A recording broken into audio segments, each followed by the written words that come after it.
Jones senior quarterback Acyn Hansen is a finalist for our Prep Red Zone Oklahoma Player of the Year award. And Acyn, we're starting off all these conversations with the same question. What does it mean to you to be considered one of the best players in Oklahoma? Because when you're a finalist for this award, that means you're one of the best of the very best. It means a lot. It took a lot of hard work to get here. It took a lot of blocking out people who don't believe in you to get here. And just to finally be recognized as someone who just is good at what they do, and it means a lot. 14-0, state champions, first state championship for Jones in about a decade. I gotta wonder, what has the last month felt like in that community, within that program, within the halls of school, after winning a state championship? Because that's a community that's very, not only football driven, but athletics driven and very successful at that. They love winners at Jones. What has the last month felt like?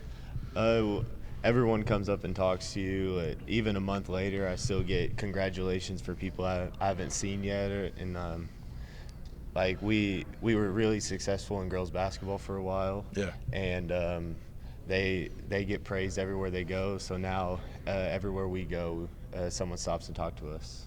Now, you come from a very football-hungry family. Your older brother's very successful quarterback careers as well. Your older brother, Justice, had a very successful career at the next level. You're able to put a ring on your finger, something that those guys don't. What were the holidays like around the family dinner table, or like, hey guys, I got a ring, you didn't? Little bit of trash talk.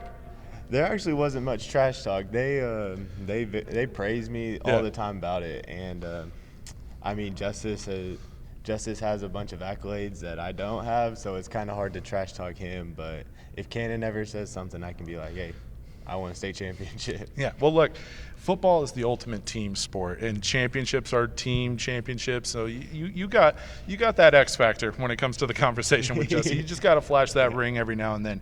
Talk to me about this senior class, because it's something that I've talked to you about during the season, talked with your coach about as well.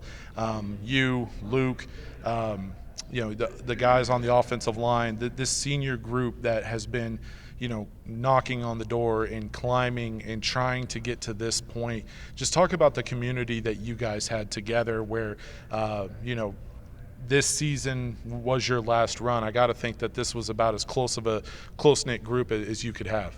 Yeah, we came into the year with a mentality of having one locker room, not a locker room that's divided into groups. And my seniors that were with me from freshman year, and also like Carlos Hardman, who came from Classen, and they didn't win very many games. So we've just all been past 3-4 years have been full of heartbreak.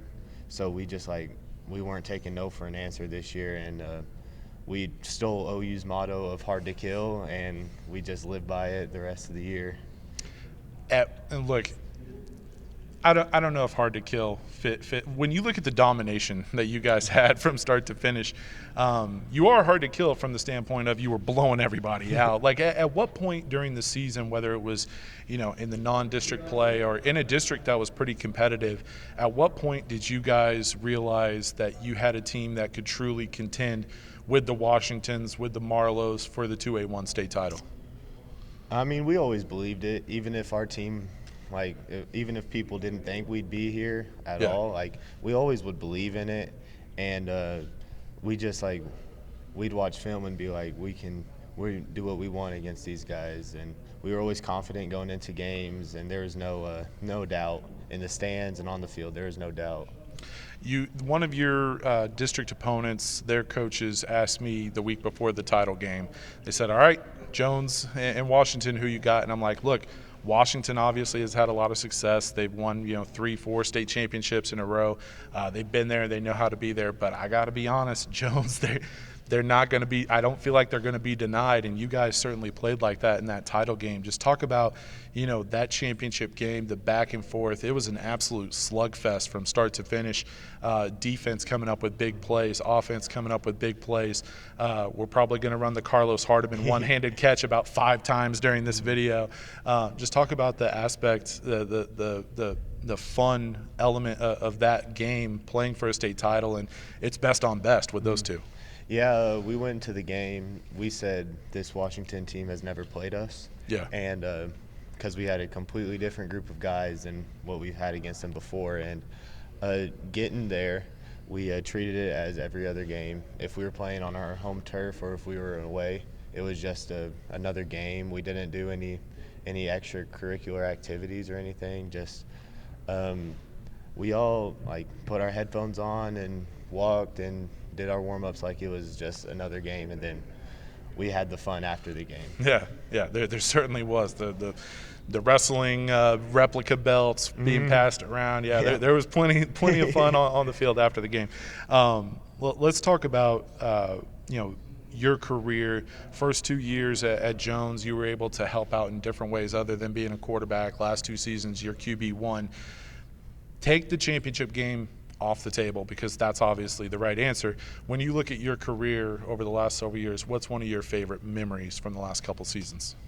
It has to be just my sophomore year, being able to play every position. I went to Coach Witt and I said I just want to be on the field. Yeah. And some games I'd be corner, safety, and then running back and wide receiver, and it was just fun to play everything. Now, give us the latest on what's next for you. You got some opportunities to go to the next level. Just fill us in on what's next for you at after high school. Hoping to just find the right situation to play in.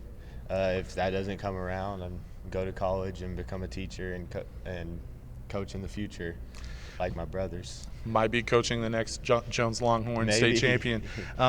Let's end right there because I think that there's a handful of programs in the state of Oklahoma that do a really good job of producing quarterbacks. Jones is one of them. You're one of several quarterbacks that have come through that program that have had a lot of success. What is it about this program that just seems to year in and year out produce really solid quarterbacks? I think it goes in the summer. We get our summer pride, and the coaches aren't out there, but they say, y'all better go throw. And then when we get to the season, they don't harp on the quarterbacks. They let you play your game and take it with Creasy and Carson. They were 2 completely different quarterbacks. Yeah. They both got a lot of looks because the coaches backed off and let them play their game. And I guess college coaches love it. Yeah. Give us some insight, man, because I'm starting to look ahead to 2026, and I'm wondering, Jones has to find a way to replace this guy. They got to find a way to replace Luke DeBusk. Who's the next Jones quarterback? Give us some insight on who the next guy is going to be. There's a freshman this year. Well, he'll be a sophomore next year. His name's Ace Guthrie. He's a really good baseball player. I think he wants to step in at quarterback, but who knows that transfers and all that stuff. But all I know is that there's going to be someone to come in and he's going to do great. Yeah, I mean that's one of those programs with Jones where it really doesn't matter to me who the quarterback is. I know that they're going to be able to do really well, run the offense, and you've had a fantastic career the last 2 seasons at quarterback specifically. You mentioned that sophomore season. That was really fun to watch as well, making the move over to quarterback. I was like, look, I don't know how he is as a quarterback. I haven't seen it yet, but I know he can play just about every other position. So they got something there as far as an athletic standpoint. We mentioned, before we get out of here, we should throw out the numbers. Completed 76% of your passes, nearly 2,700 yards, 33 touchdowns, 4 interceptions, 129 carries, over 1,000 yards on the ground, and 16 rushing touchdowns. A complete dual threat guy. I was able to catch you for the Mount St. Mary game in the regular season, the state championship game against Washington. Fantastic senior season.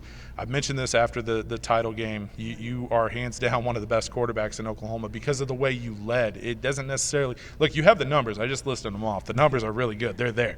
But it's the way that you led this team, and you saw it from junior to senior year. The team believed in you. The team believed in the seniors. The team believed in the guys standing next to them, and I think that has a lot to do with why you guys were able to end the season with a state championship. Congrats again on a great career and a fantastic senior season. Thank you. That's Jones quarterback Acyn Hansen, once again one of the best quarterbacks in the state of Oklahoma, and that's the reason why he's right here as one of our finalists for the 2025 Prep Red Zone Oklahoma Player of the Year Award.